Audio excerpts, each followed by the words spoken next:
Bismillahirrahmanirrahim. Assalamualaikum warahmatullahi wabarakatuh. Alhamdulillahirabbil alamin, hamdan katsiran thayyiban mubarakan fih. Allahumma shalli wa sallim wa barik ala nabiyyina Muhammad wa ala ali nabiyyina Muhammad. Rabbi shrah li sadri wa yassir li amri wahlul 'uqdatam min lisani yafqahu qawli. Amin ya Allah ya rabbal alamin. Alhamdulillahirabbil alamin, senang sekali dapat berjumpa kembali dengan teman-teman semuanya dalam channel kami Belajar Tata Bahasa Al-Quran. Pada channel ini, insya Allah kita akan melakukan analisis tata bahasa pada ayat-ayat di dalam Al-Quran. Pada video kali ini kita akan melakukan analisis tata bahasa Al-Quran pada surat Al-Kafirun, surat ke-109 di dalam Al-Quran. Surat ini termasuk surat Makkiyah yang terdiri dari 6 ayat. Surat ini berisi pernyataan tegas tentang penolakan Allah Ta'ala terhadap segala bentuk kompromi dalam hal akidah, terutama yang dihubungkan dengan kemurnian tauhid. Menurut hadis-hadis yang sahih, latar belakang turunnya surat Al-Kafirun berkaitan dengan peristiwa ketika orang-orang kafir Quraisy yang merasa terancam oleh perkembangan dakwah Kanjeng Nabi Muhammad Sallallahu Alaihi Wasallam, kemudian mereka mencoba mencari jalan tengah atau kompromi dengan memberikan berbagai tawaran menarik kepada Kanjeng Nabi Muhammad Sallallahu Alaihi Wasallam dengan tujuan agar beliau Sallallahu Alaihi Wasallam berhenti mendakwahkan Islam kepada kaum Quraisy. Tawaran yang diberikan kaum Quraisy kepada Kanjeng Nabi Muhammad Shallallahu Alaihi Wasallam yang pertama adalah kaum Quraisy mengusulkan agar Nabi Muhammad Shallallahu Alaihi Wasallam menyembah Tuhan-Tuhan mereka atau berhala-berhala mereka selama 1 tahun, dan setelah itu mereka akan menyembah Allah selama 1 tahun berikutnya. Dengan demikian, mereka berharap bisa mencapai kesepakatan damai dan saling bertoleransi demi menjaga kerukunan beragama antara agama Islam dengan kepercayaan orang-orang kafir Quraisy. Usulan kedua, jika Nabi Muhammad enggan menerima tawaran pertama, mereka menawarkan untuk berbagi penghormatan terhadap Tuhan-Tuhan masing-masing. Mereka mengatakan bahwa mereka akan menyembah Allah, tetapi Nabi Muhammad Shallallahu Alaihi Wasallam juga harus memberikan penghormatan kepada berhala-berhala mereka. Selanjutnya Allah Ta'ala memerintahkan kepada Kanjeng Nabi Muhammad Shallallahu Alaihi Wasallam untuk menolak tawaran mereka dengan tegas. Kemudian beliau Shallallahu Alaihi Wasallam menegaskan bahwa Islam adalah agama tauhid yang murni, yang hanya menyembah kepada Allah Ta'ala, dan tidak ada ruang untuk menyembah selain Allah Ta'ala. Atau dengan kata lain, tidak mungkin ada kompromi dalam hal akidah dan juga dalam hal ibadah. Perintah Allah Ta'ala sebagai respon atas tawaran kaum Quraisy tersebut dinyatakan di dalam surat Al-Kafirun. Selanjutnya kita akan membahas analisis tata bahasa untuk dapat memahami makna surat Al-Kafirun dengan pendekatan tata bahasa. Kita bacakan suratnya. A'udzu billahi minasy syaithanir rajim. Bismillahirrahmanirrahim. Qul ya ayyuhal kafirun la a'budu ma ta'budun wa la antum 'abiduna ma a'budu wa la ana 'abidum ma 'abadtum wa la antum 'abiduna ma a'budu lakum dinukum waliyadin. Baiklah, kita mulai analisis dari ayat yang pertama. Qul ya ayyuhal kafirun. Ayat ini adalah sebuah kalimat perintah atau kalimat jumlah fi'liyah yang dimulai dengan fi'il amr qul. Secara kaidah tata bahasa, kalimat jumlah fi'liyah pada ayat ini terdiri dari 3 unsur kalimat. yaitu yang pertama adalah fi'il amr qul. Kemudian yang kedua adalah harf nida ya ayyuha. Dan yang ketiga adalah munada al-kafirun.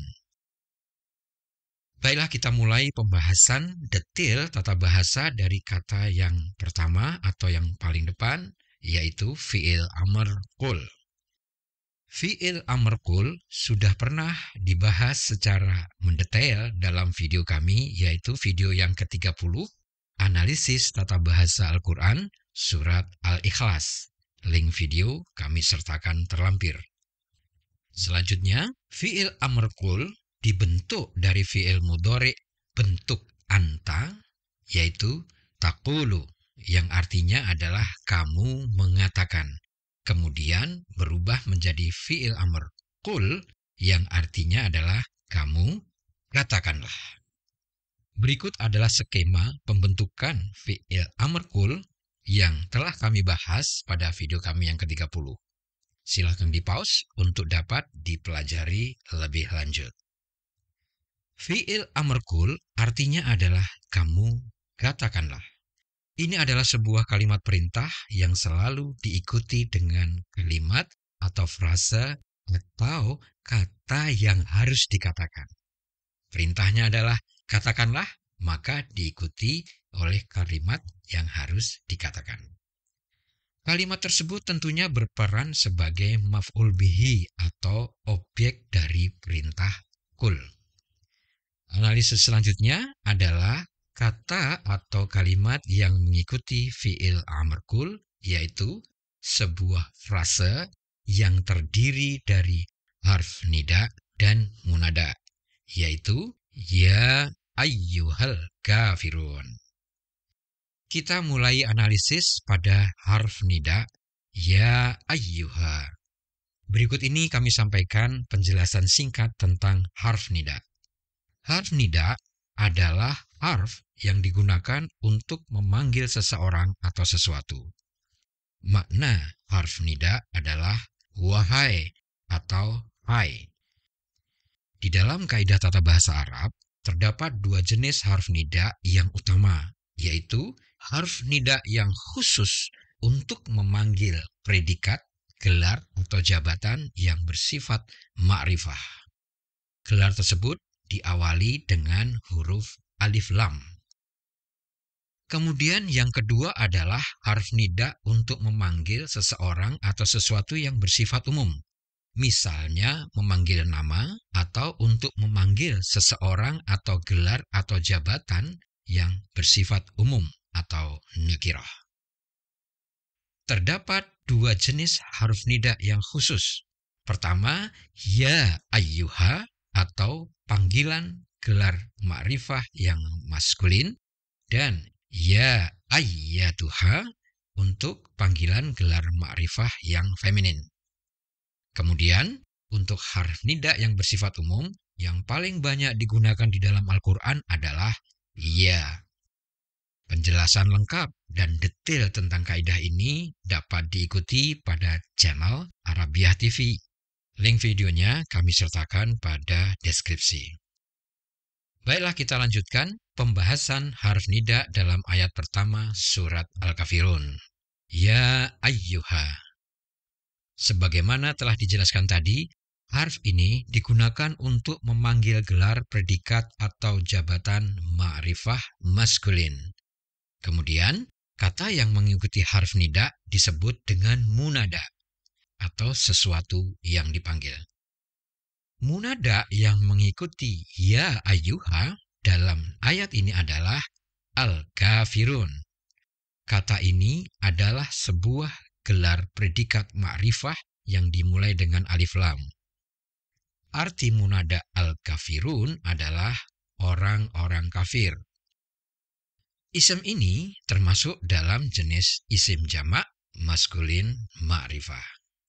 Jadi secara keseluruhan makna ayat pertama surat Al-Kafirun, qul ya ayyuhal kafirun, maknanya adalah katakanlah, qul, wahai orang-orang kafir, ya ayyuhal kafirun. Qul atau katakanlah sebagai kalimat perintah, ya ayyuhal kafirun sebagai maf'ul bihi atau maf'ul qauli atau objek kalimat yang harus dikatakan. Berikut adalah skema struktur kalimat pada ayat yang pertama surat Al-Kafirun. Silahkan di-pause untuk dipelajari lebih lanjut. Selanjutnya kita akan membahas analisis gramatikal untuk ayat yang kedua, yaitu A'udzubillahi minasyaitonirrajim, la a'budu ma ta'budun. Ayat ini adalah sebuah kalimat jumlah fi'liyah negatif yang dimulai dengan harf nafi la. Secara kaidah tata bahasa, kalimat jumlah fi'liyah pada ayat ini terdiri dari 3 unsur kalimat. Yang pertama adalah harf nafi la. Kemudian unsur kalimat yang kedua adalah fi'il mudhari' a'budu, dan unsur kalimat yang terakhir adalah maf'ul bihi yang berupa klausul yang terdiri dari ism mausul dan silatul mausul, ma ta'budun. Kita lanjutkan dengan pembahasan analisis tata bahasa ayat kedua surat Al-Kafirun. Ayat ini dimulai dengan harf nafi la. Dalam ayat ini, harf nafi la berperan sebagai bentuk penolakan dalam kalimat jumlah fi'liyah dengan fi'il mudhari' a'budu. Arti harf nafi la adalah tidak, bukan, atau tidaklah. Harf nafi la diikuti oleh fi'il mudhari' a'budu. Fi'il mudhari' a'budu adalah fi'il dengan fa'il tersembunyi ana atau aku. Asal fi'il ini berasal dari fi'il madhi abada dan fi'il mudhari' dengan fa'il huwa ya'budu. Abada ya'budu. Kemudian arti fi'il a'budu adalah aku sedang beribadah. Atau fi'il mudhari' ini juga dapat dimaknai dengan kata kerja bentuk yang akan datang, sehingga dapat diartikan dengan aku akan beribadah. Selanjutnya, kalimat jumlah fi'liyah negatif la a'budu artinya adalah aku tidak beribadah, atau dapat juga diartikan dengan makna masa depan, aku tidak akan beribadah. Kemudian kita lanjutkan dengan analisis selanjutnya, yaitu pada unsur kalimat selanjutnya, yaitu maf'ul bihi yang berupa rangkaian klausul, ism mausul, dan silatul mausul ma ta'budun. Klausul ini dimulai dengan ism mausul ma. Ism mausul ma adalah kata ganti penyambung untuk digunakan pada makhluk tidak berakal, yang artinya adalah apa-apa yang, atau apa yang, atau segala sesuatu yang. Ism mausul ini diikuti oleh silatul mausul ta'budun. Silatul mausul ta'budun adalah merupakan fi'il mudhari' dengan fa'il tersembunyi antum atau kalian jamak maskulin. Fi'il ini berasal dari fi'il madhi abada dan fi'il mudhari' ya'budu. Kemudian arti fi'il mudhari' ta'budun adalah kalian, antum, menyembah. Selanjutnya, makna klausul ma ta'budun adalah segala sesuatu yang kalian sembah. Kemudian secara keseluruhan, arti ayat kedua surat Al-Kafirun, la a'budu ma ta'budun, maknanya adalah aku tidak akan menyembah segala sesuatu yang kalian sembah. Secara kaidah tata bahasa, kalimat pada ayat kedua ini adalah berperan sebagai maf'ul qauli yang kedua dari fi'il amr qul, atau merupakan pernyataan pertama yang harus disampaikan oleh Kanjeng Nabi Muhammad SAW kepada orang-orang kafir Quraisy. Kalimat la a'budu ma ta'budun adalah fi'il mudhari'. Fungsi fi'il mudhari' salah satunya adalah untuk memberikan pernyataan, yaitu pernyataan yang sangat tegas, tidak bisa ditoleransi sedikitpun bahwa Kanjeng Nabi Muhammad Shallallahu Alaihi Wasallam tidak akan pernah menyembah segala sesuatu yang disembah oleh orang-orang kafir. Berikut adalah skema struktur kalimat pada ayat kedua surat Al-Kafirun. Silahkan di-pause untuk dipelajari lebih lanjut. Kemudian kita lanjutkan dengan analisis tata bahasa ayat ketiga surat Al-Kafirun. A'udzubillahi minasyaitonirrajim. Wala antum abiduna ma a'bud. Ayat ini adalah sebuah kalimat jumlah ismiyah negatif yang dimulai dengan harf atof dan harf nafi wala. Secara kaidah tata bahasa, kalimat jumlah ismiyah pada ayat ini terdiri dari 4 unsur kalimat utama. Unsur kalimat yang pertama adalah harf atof wa, kemudian unsur kalimat yang kedua adalah harf nafi la. Selanjutnya, unsur kalimat yang ketiga adalah mubtada atau subjek kalimat berupa kata ganti independen atau dhamir munfasil antum. Selanjutnya, unsur yang terakhir adalah sebuah predikat atau khobar yang berupa klausul. Klausul ini terdiri dari 3 hal, yaitu ism fa'il, ism mausul, dan silatul mausul. Abiduna ma a'bud. Kita mulai pembahasan pada harf atof wa. Harf atof wa adalah harf atau kata penghubung setara yang berperan menghubungkan ma'tuf dan ma'tuf alaihi, di mana antara ma'tuf dan ma'tuf alaihi memiliki kesetaraan peran. Ma'tuf yang mengikuti harf atof wa pada ayat ini adalah sebuah kata ganti independen yang berperan sebagai subjek, yaitu antum. Maka ma'tuf alaihinya juga berupa subjek kalimat yang terdapat pada kalimat sebelumnya, yaitu fa'il tersembunyi ana dari fi'il mudhari' a'budu.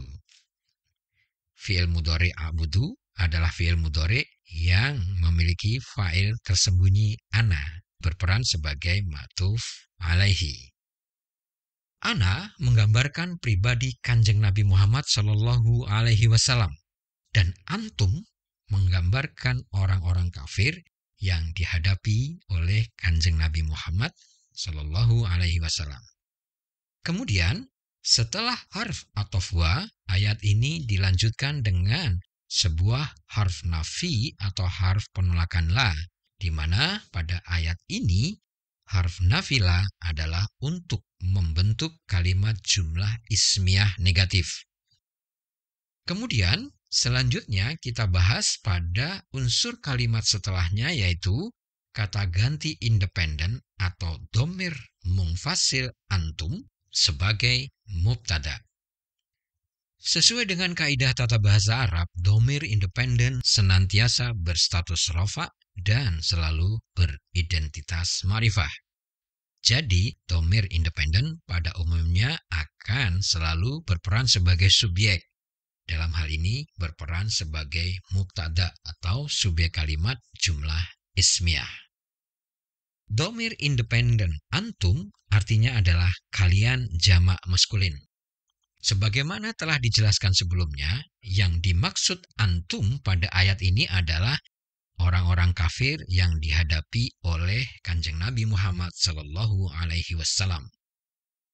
Selanjutnya kita bahas unsur kalimat yang terakhir, yaitu predikat atau khabar yang menerangkan atau yang menggambarkan tentang subjek. Predikat kalimat ini berupa sebuah klausul yang terdiri dari ism fa'il abiduna, kemudian ism mausul ma, dan silatul mausul berupa fi'il mudhari' a'budu. Menurut kaidah tata bahasa Arab, klausul ini merupakan turunan dari kalimat jumlah fi'liyah. Mengapa demikian? Penjelasannya adalah sebagai berikut. Sebagaimana yang telah kita pelajari sebelumnya, struktur kalimat jumlah fi'liyah secara sederhana adalah terdiri dari sebuah kata kerja atau sebuah aksi yang disebut fi'il. Kemudian aksi tersebut tentunya terdapat pelaku aksi atau subjek berupa fa'il. Subjek atau fa'il bisa tersembunyi atau juga bisa nyata. Kemudian selanjutnya, kalimat jumlah fi'liyah bisa diikuti oleh objek yang menderita aksi atau juga bisa dilengkapi dengan sebuah keterangan. Objek maupun keterangan keduanya disebut dengan maf'ul. Maf'ul dapat berupa kata tunggal, dapat berupa frase, atau dapat juga berupa kalimat. Yang penting, maf'ul semuanya itu menerangkan fi'il. Pada klausa ini, abiduna ma'abud, klausa ini diawali dengan sebuah kata isim atau kata benda yang merupakan turunan dari kata kerja, yaitu abiduna. Isim abiduna berakhiran una yang menandakan bahwa dia adalah isim jamak maskulin dan berstatus rofa. Selanjutnya, semua isim yang berstatus rofa, dia dapat berperan sebagai subjek atau pelaku aksi. Kemudian, menurut kaidah ilmu shorof atau ilmu pembentukan kata bahasa Arab, isim abiduna termasuk dalam jenis ism fa'il dengan pola atau wazan afilun. Ism fa'il adalah sebuah kata benda yang menggambarkan pelaku dari sebuah aksi. Kalau di dalam bahasa Indonesia, contoh ism fa'il adalah kata pelajar. Kata benda pelajar adalah pelaku dari aksi belajar. Selanjutnya, ism fa'il abiduna adalah isim yang artinya pelaku dari kegiatan atau aksi fi'il abada, yang artinya adalah mereka yang melakukan aksi ibadah atau mereka yang melakukan aksi menyembah. Atau sederhananya, ism fa'il abiduna artinya adalah mereka yang menyembah. Jadi isim ini adalah turunan dari fi'il abada. Kemudian, sebagaimana dengan kaidah fi'il, maka ism fa'il abiduna memerlukan penjelasan berupa maf'ul yang menerangkan aksi abada atau menyembah. Isim fa'il abiduna selanjutnya diikuti oleh maf'ul. Dan maf'ul ini ternyata berupa klausul, yaitu ma'abud. Klausul ini mirip dengan klausul yang telah dibahas sebelumnya, yaitu ma ta'budun. Ism mausul ma artinya adalah sesuatu yang atau segala sesuatu yang. Kemudian a'budu artinya adalah ku menyembah. Jadi klausul abiduna ma'abud artinya adalah mereka yang menyembah sesuatu yang aku sembah. Selanjutnya, secara keseluruhan, arti ayat ketiga, wala antum abiduna ma'abud, artinya adalah, dan kalian bukan dari mereka yang menyembah sesuatu yang aku sembah. Berikut adalah skema struktur kalimat ayat ketiga surat Al-Kafirun. Silahkan di-pause untuk dapat dipelajari lebih seksama. Kalimat pada ayat ini adalah maf'ul qouli ketiga dari fi'il amr kul, di mana berisi penegasan kedua kepada orang-orang kafir bahwa mereka bukan golongan yang beriman dan menyembah Allah Ta'ala. Kemudian kita lanjutkan dengan analisis tata bahasa ayat keempat surat Al-Kafirun. A'udzubillahi minasyaitonirrajim. Wala ana abidun ma abattum. Ayat ini secara kaidah tata bahasa strukturnya mirip dengan ayat ketiga, yaitu sebuah kalimat jumlah fi'liyah negatif yang dimulai dengan harf ataf wa dan harf nafi la. Sama dengan ayat ketiga, secara kaidah tata bahasa, kalimat jumlah ismiyah pada ayat ini terdiri dari 4 unsur kalimat utama. Unsur kalimat yang pertama adalah harf ataf wa, unsur kalimat yang kedua adalah harf nafi la, kemudian unsur kalimat yang ketiga adalah mubtada atau subjek kalimat berupa kata ganti independen atau dhamir munfasil ana. Selanjutnya yang terakhir adalah sebuah predikat atau khobar berupa klausul yang terdiri dari ism fa'il, ism mausul, dan silatul mausul, yaitu abidun ma abattum. Sebagaimana pada ayat ketiga, harf ataf wa pada awal ayat berperan menghubungkan ma'tuf dengan ma'tuf alaihi. Ma'tuf pada ayat ini adalah dhamir ana, wala ana. Ma'tuf ini adalah ma'tuf kedua yang mengikuti ma'tuf pertama, yaitu dhamir antum pada ayat sebelumnya. Kedua ma'tuf ini mengikuti ma'tuf alaihi berupa subjek pada ayat kedua yang tadi sudah kita jelaskan, yaitu fa'il tersembunyi ana dari fi'il mudhari a'budu. Kemudian ayat keempat ini adalah kalimat jumlah ismiyah negatif yang sama dengan ayat yang ketiga, yang diawali dengan harf ataf wa dan harf nafi la, yaitu wala. Selanjutnya, subjek atau mubtada kalimat jumlah ismiyah ini adalah kata ganti independen atau dhamir munfasil ana, diikuti oleh predikat berupa klausul ism fa'il dan klausul ism mausul dan silatul mausul. Abidun ma abattum. Sama dengan ayat yang ketiga, klausul ini terdiri dari ism fa'il abidun, yang artinya adalah seorang penyembah. Kemudian ism fa'il ini diikuti dengan maf'ul berupa klausul ma abattum. Ism mausul ma artinya adalah sesuatu yang. Kemudian abattum adalah fi'il madhi dengan fa'il tersembunyi antum. Artinya adalah kamu telah menyembah. Arti klausul ma abattum adalah sesuatu yang telah kalian sembah. Secara keseluruhan, ayat keempat surat Al-Kafirun, wala ana abidum ma abattum, artinya adalah dan aku bukan seorang penyembah segala sesuatu yang telah kalian sembah. Kalimat ini adalah penegasan kembali oleh Kanjeng Nabi Muhammad SAW yang telah disampaikan pada ayat yang kedua, bahwa Kanjeng Nabi Muhammad SAW adalah tidak akan pernah mau menyembah semua tuhan-tuhan yang disembah oleh orang-orang kafir Quraisy. Kalimat pada ayat keempat ini adalah maf'ul qauli keempat dari fi'il amal kul. Berikut adalah skema struktur kalimat ayat keempat surat Al-Kafirun. Silahkan di-pause untuk dapat dipelajari dengan lebih seksama.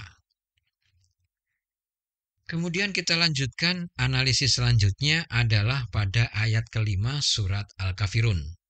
Wala antum abiduna ma'abud.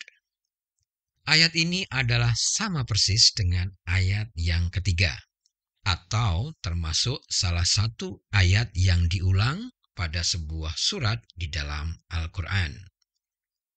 Secara kaidah tata bahasa, ayat ini merupakan ma'tuf ketiga yang mengikuti ma'tuf alaihi ana, yaitu fa'il tersembunyi sebagai subjek pada ayat yang kedua. Allah Ta'ala mengulang ayat ketiga pada ayat kelima surat Al-Kafirun sebagai bentuk penekanan perintah atau sebagai bentuk penekanan pernyataan bahwa orang-orang kafir tidak akan pernah menyembah Allah Ta'ala. Pengulangan ini menegaskan kembali terkait dengan perbedaan yang sangat jelas antara orang-orang kafir dan kaum muslimin, di mana tidak mungkin orang-orang kafir mau menyembah Allah Ta'ala. Berikut adalah skema hubungan ma'tuf dan ma'tuf alaihi antara kalimat dari ayat pertama hingga ayat yang kelima. Silahkan di-pause untuk dapat dipelajari lebih lanjut. Kemudian kita lanjutkan pembahasan pada ayat terakhir surat Al-Kafirun, yaitu A'udzubillahi minasyaitonirrajim, lakum dinukum waliyadin. Ayat ini secara kaidah tata bahasa terdiri dari dua buah kalimat jumlah ismiyah yang dihubungkan oleh harf athof wa. Jika ditinjau dari struktur kalimat, ayat ini terdiri dari 5 unsur kalimat. Pada kalimat pertama terdiri dari 2 unsur, yaitu unsur pertama khobar muqaddam, frase kata depan lakum, kemudian unsur kedua yaitu mubtada muakhar, sebuah frase idhofah dinukum. Selanjutnya unsur yang ketiga adalah harf athof wa yang berperan menyambung kalimat pertama dan kalimat kedua. Kemudian pada kalimat kedua terdapat 2 unsur yang sama dengan kalimat pertama, yaitu unsur keempat adalah khabar muqaddam liya dan unsur kalimat kelima adalah mubtada muakhar frase idhofah dini. Kita mulai pembahasan pada kalimat pertama, lakum dinukum. Kalimat ini dimulai dengan sebuah predikat yang berupa khabar muqaddam atau khobar yang diletakkan pada awal kalimat.